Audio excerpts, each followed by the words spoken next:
हे welcome back. देखो foreign country से car India में लाना बहुत ईजी है, ऐसा कोई रॉकेट साइंस नहीं है इसमें, बट ये थोड़ा सा मुश्किल हो जाता है अगर तुम इंडिया की इंपोर्टिंग गाइडलाइन को सही से फॉलो नहीं करते हो, क्योंकि जो भी चीज को आप इंपोर्ट कराना चाहते हो उसके डिफरेंट रूल्स होते हैं। लाइक हमारे केस में हम यूज जैपनीज कार को इंपोर्ट कराना चाहते हैं तो उसकी थोड़ी सी अलग गाइडलाइंस होगी as compared to new cars, जिसको आपने अगर अच्छे से समझ लिया तो आप किसी भी कंट्री से कोई भी यूज न्यू कार को इजिली इंपोर्ट करा सकते हो। सबसे पहले हमें जापान में यूज कार की कोई ट्रस्टेड डीलरशिप ढूंढनी पड़ेगी जहां से हम अपनी कार खरीदेंगे।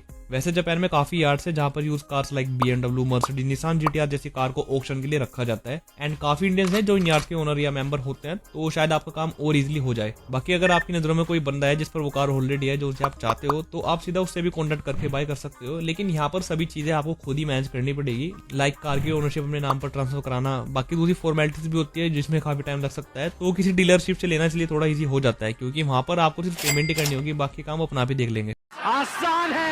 जिस कार को आप लेने की प्लानिंग कर रहे हो उसमें आपको कुछ चीजों का ध्यान रखना पड़ेगा जो कि आपकी इंपोर्टिंग को और भी ज्यादा स्मूथ बना देगी। लाइक मुझे सुबारू BRZ लेनी है तो मैं सबसे पहले चेक करूंगा कि वो कार पिछले 3 साल से ज्यादा पुरानी ना हो। वैसे तो सिर्फ कहने की बात है, मैक्स टू मैक्स आप 5 से 6 साल पुरानी यूज कार भी ले सकते हो, बस थोड़ा चाय पानी का खर्चा आ सकता है। और दूसरा हम चेक करेंगे कि कार की परफॉर्मेंस इनहेंस करने के लिए उसके इंजन में कोई मॉडिफिकेशन भी ना की गई हो।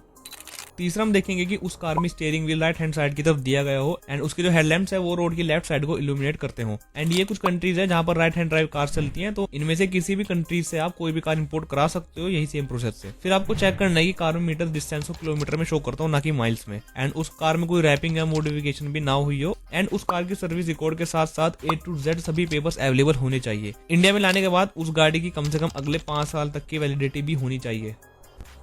फाइनली ये सब चेक करने के बाद जापान में तुम्हें उस कार की टेस्टिंग करानी होगी एंड एक सर्टिफिकेट बनवाना होगा जहां पर आपको ये पता चलेगा कि ये कार भारतीय मोटर व्हीकल एक्ट 1988 के साथ कंप्लाई कर रही है या नहीं। अगर करती है तो आप उसको इंपोर्ट करा सकते हो। एंड यप, ये सब चेकिंग एंड टेस्टिंग होने के बाद आप उस कार की पेमेंट कर सकते हो। एंड जापान में 2023 सुबारू BRZ की कॉस्ट 36.45 लाख येन है।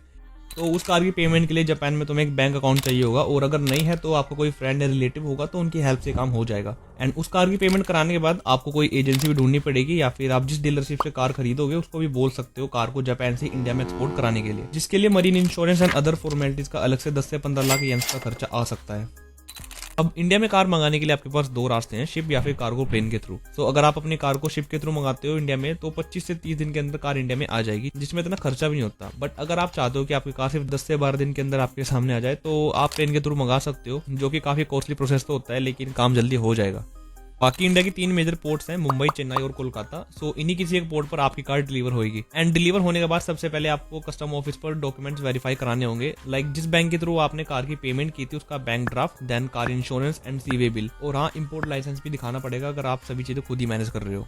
इसके बाद आपको कार की कस्टम ड्यूटी पे करनी होगी, जो कि जितने की आपने वो कार जापान में खरीदी थी उसका 160 से 180% तक की कस्टम ड्यूटी आपको पे करनी है। लाइक जापान में सुबारू मैंने 36.45 लाख येन की खरीदी थी, तो इंडिया में उसकी 160% तक की ड्यूटी अप्रोक्स 33 से 34 लाख तक पड़ेगी, जो कि मुझे कस्टम ऑफिस को पे करनी है। देन इसके बाद अगेन आपको अपनी कार को एक छोटी सी टेस्टिंग के लिए भेजनी होगी ARAI Pune and VRDI Ahmednagar. इन जगहों में से किसी एक पर आप अपनी कार सबमिट करा सकते हो, जहां पर आपको ये पता चलेगा कि आपकी कार रोड लीगल है या नहीं। एंड रोड लीगल होने के बाद फिर आपको अपने लोकल RTO पर कार को रजिस्टर कराना होगा, जिसमें 18% GST, रोड टैक्स एंड चाय पानी का खर्चा मिलाकर टोटल कॉस्ट 10 से 12 लाख तक आ सकती है। तो कुल मिलाकर हमारी overall cost 74 lakh on road तक जा सकती है, जिसके बाद आप अपनी कार को इंडिया में कहीं भी चला सकते हो एकदम बिंदास होकर। अगर वीडियो में आपको किसी पार्ट में कोई गलती लगी तो प्लीज कमेंट बॉक्स में जरूर मेंशन कर देना, मेरी और मेरी ऑडियंस की काफी हेल्प हो जाएगी। एंड आई होप आपको वीडियो काफी अच्छी लगी होगी। एंड मिलते हैं नेक्स्ट वीडियो में, तब तक के लिए टाटा।